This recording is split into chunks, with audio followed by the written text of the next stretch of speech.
you are the founder of American River Nutrition, and you were on Modern Healthspan before, where you talked about vitamin E, which was excellent. But today I'd like to talk about Geranylgeraniol. So welcome back to Modern Healthspan, and it's very kind of you to join us today. Thank you for inviting me. Yes, I fondly remember the vitamin E podcast that we have, and looking forward to this. How about the word Geranylgeraniol is a mouthful of a word. We simply recognize it as GG. So referring to this, I'm very excited about it.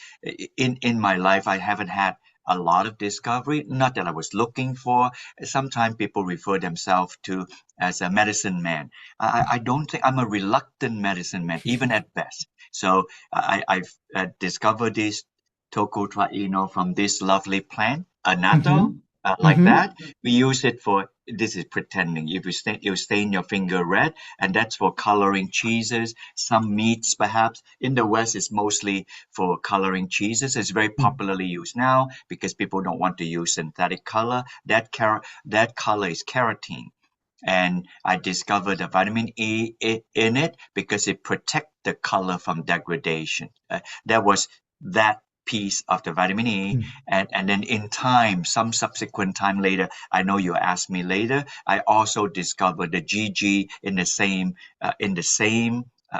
plant. So I think that is almost a chance finding. A reluctant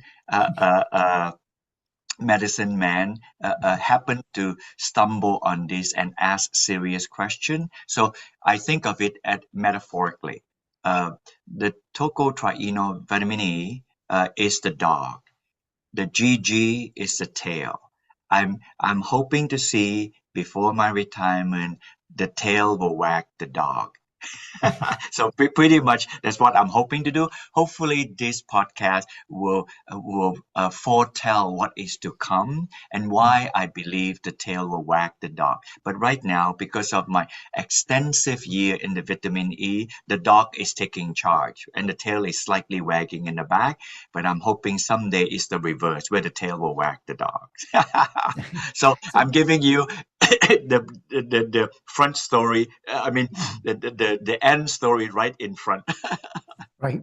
So actually a little question in there. So yeah, the tail of the vitamin E, is that GG or not? Because it Wow, that is very insightful of you, Richard. I usually don't expect people to ask, but since you asked, yes, the entire tail of the vitamin E is GG. Usually people don't talk about them because about 1/4 of the whole tail is collapsed into the vitamin E, and so therefore it's not immediately recognizable except to a chemist.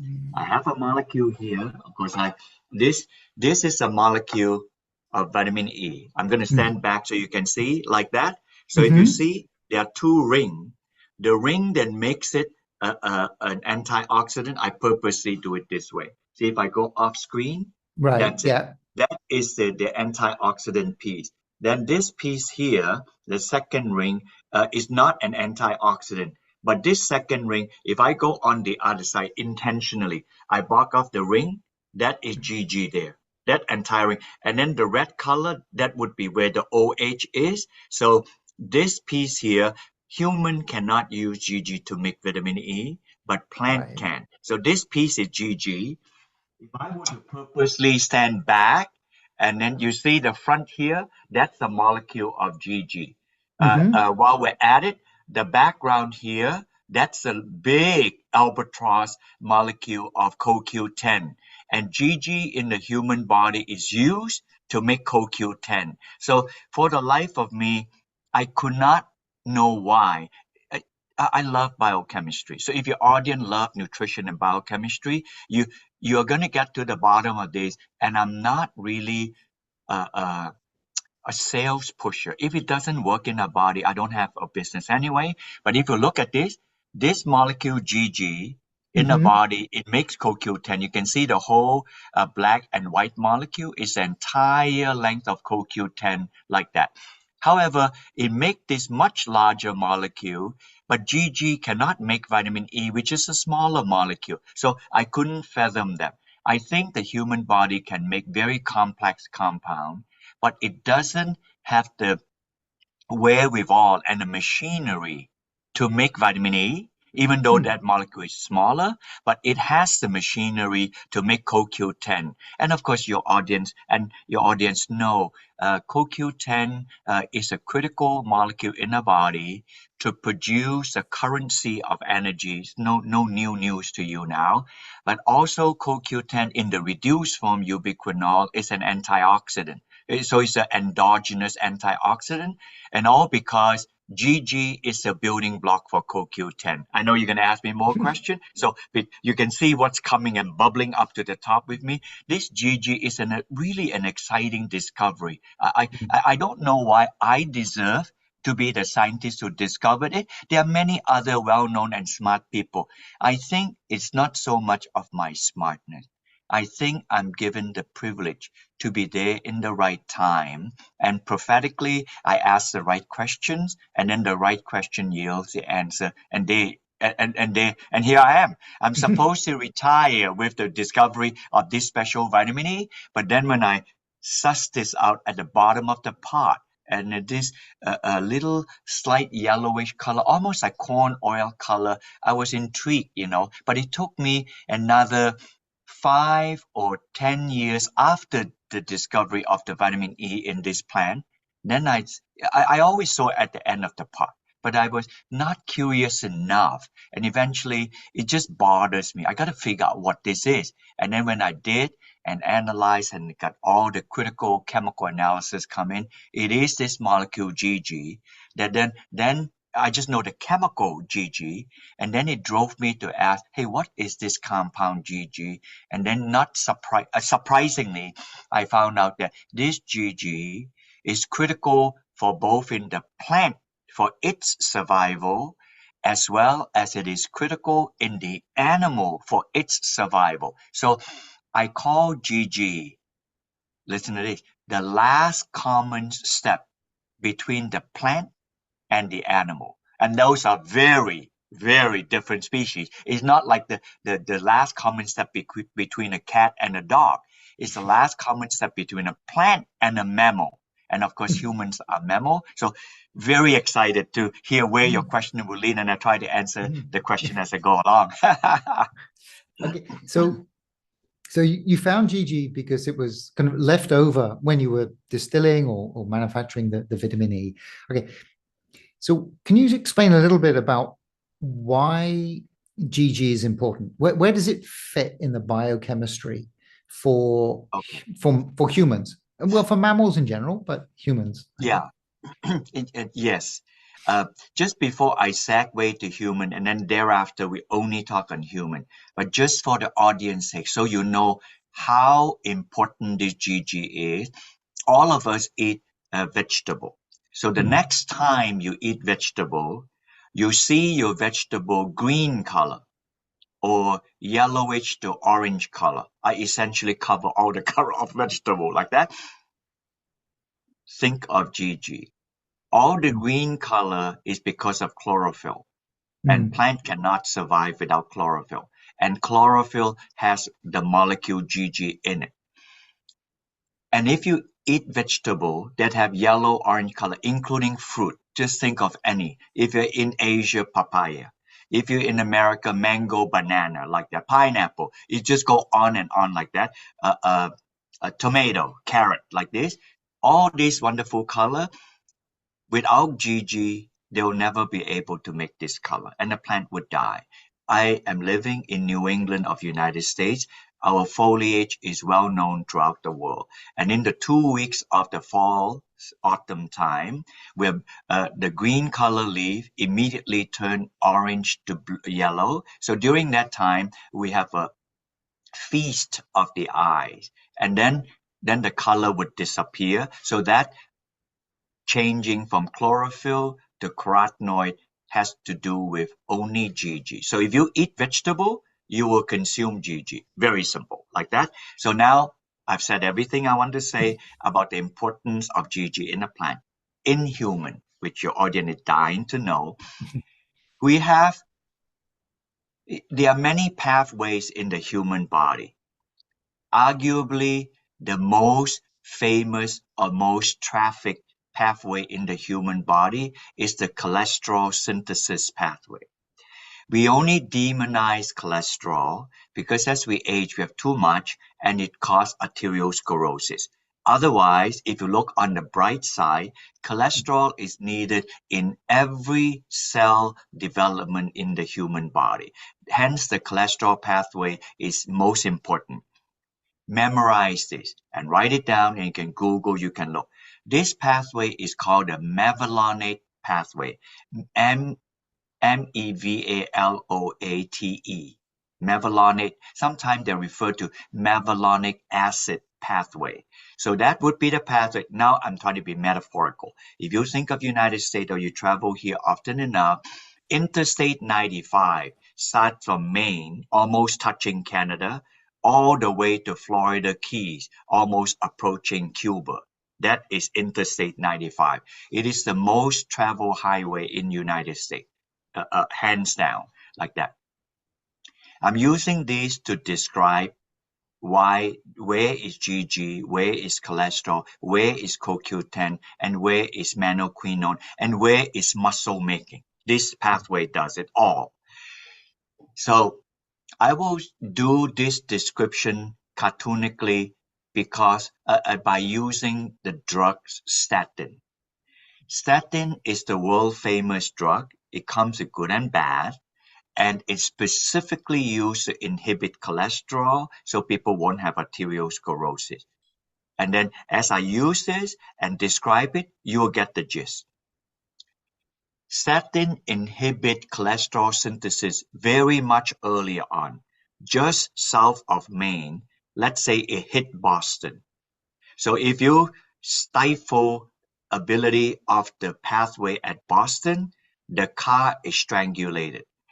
Then you go further south to New York City.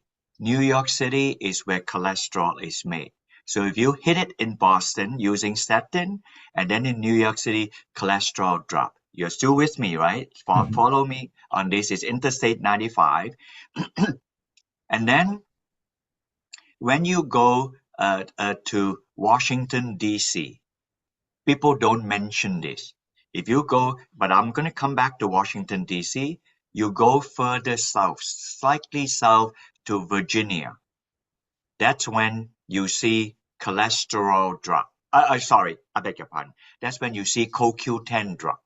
So New York City cholesterol drop intended, and then in Virginia, CoQ10 drop. Most of your audience know. If you take statin drug to lower cholesterol, CoQ10 drop.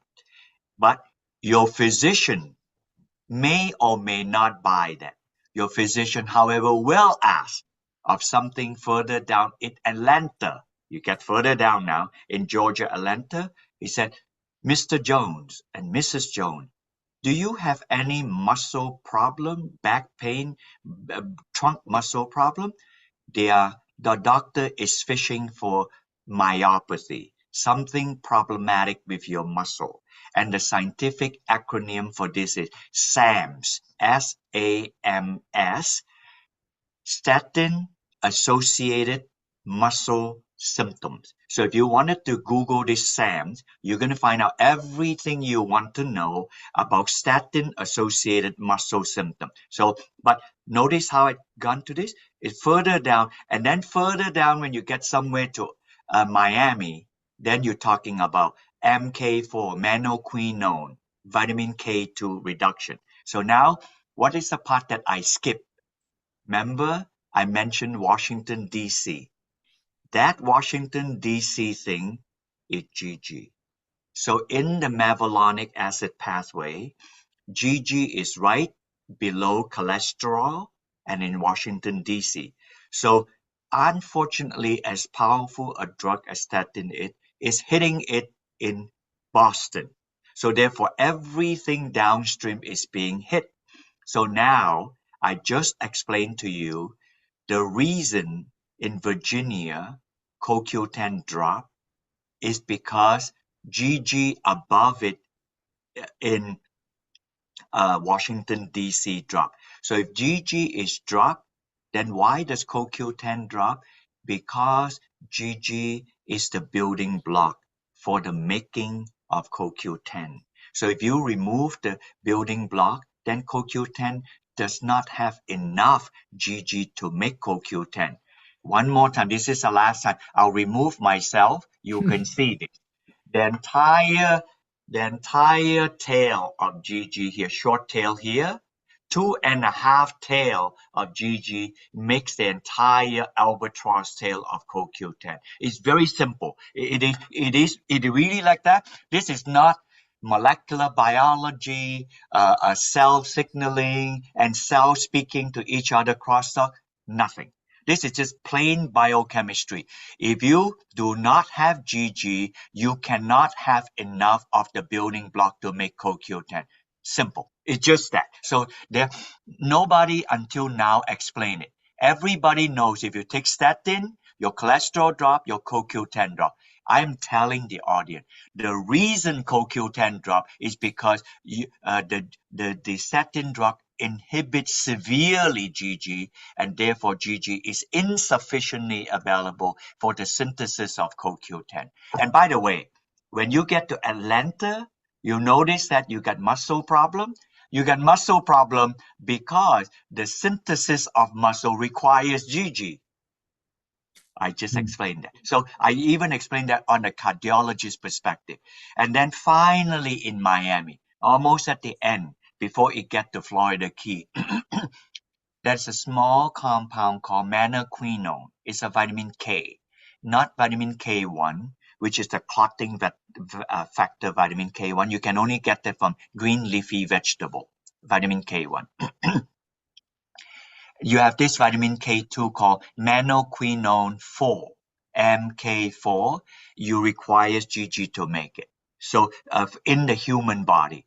And as if I have not pressed the point enough, vitamin K1, which is the clotting factor made by the plant, ladies and gentlemen, the plant use GG to make vitamin K1. So therefore, GG is required by the plant and required by the mammal, including human. So when I stumble on this, I was not paying enough attention. It's okay, this is just a compound. Then when I look into this, whoa, this is not even just in nutrition. This is in the plain, simplistic biochemistry of the body ability to make vitamin K2, to make muscular protein, to make CoQ10. Whoa, this is big, and this is unassuming compound in the body. Now, I gave the whole illustration because of statin. Some of your audience can say, well, Dr. Tan, I'm not taking, a lot of people take statin, but you will have your audience, I don't take statin. So why is this good for me? I'm only putting statin there to illustrate what the body makes. But of course, if you take statin, this is massively blocking what your body makes. If you don't take statin, which is fine, not everybody have high cholesterol, they require statin making. Let me flip it. If you don't take statin, you have heard many a time that as you age, our body decrease. If you go in the literature, when you're in your 20, your CoQ10 is this high. When you're in your 40 here, when in your 60, it drops. So why does your CoQ10 drop? The literature never explained why it dropped, other than as we age, the CoQ10 drop. So we don't have enough energy. We supplement CoQ10 to get ATP conversion for energy. All correct. But we didn't ask why. The reason why is because as we age, our body also reduces in its ability to make GG. Now, if you eat a lot of vegetable and meat, you get some GG, but insufficient like that, as well as our body is not making enough MK4. Now, it takes a while for the audience to appreciate what lower MK for menaquinone for and CoQ10 mean. But if I say this, the audience will get. What is a common thing an aging person have? I just turned 70 a few months ago. I begin to lose muscle mass. And losing muscle mass and muscle tone is called sarcopenia. If statin cause it, it's called myopathy. If you just lose muscle mass and not drug related, it's sarcopenia, just loss of muscle mass as we age. We have elderly parent. Just look at the muscle. They're losing muscle mass because their body does not have GG and they're not able to make the protein. So therefore, the audience know well. You need to eat protein. You need to have amino acid. Those are the actual fuel for making the protein. But GG is not even a protein, not even an amino acid. It is just the unassuming hook on the DNA. So the DNA in the nucleus make one amino acid after another and then string out the whole protein. And that GG is just a hook to hold in until the whole protein is made and then delivered to parts of our body. So without that hook, then the body is unable to hold on to the protein as it's being synthesized. So there you have it. So GG is an intrinsic part of the body's biochemistry. Particularly, we need them as we age. So it is. So your podcast is about a modern day health span, modern health span. This is clearly an anti-aging health span. If you said that, well, if you talk about this, how come I never heard about it? You have not. And by the way, I asked the same question when I discovered this also. We have not heard about this because I'm not trying to say this for self-congratulatory. American River, my company, we are the first to stumble on this. And this is the first time GG is even available. So it drives me to the biochemistry and the science. Why should I ask people to take GG? If I don't have a reason, I shouldn't be saying that. If I have a reason, then I'm enthusiastic. I want to bear this thing out. I am aging. And my colleagues or my friends or my listener out there are also aging. They deserve to know the reason behind it.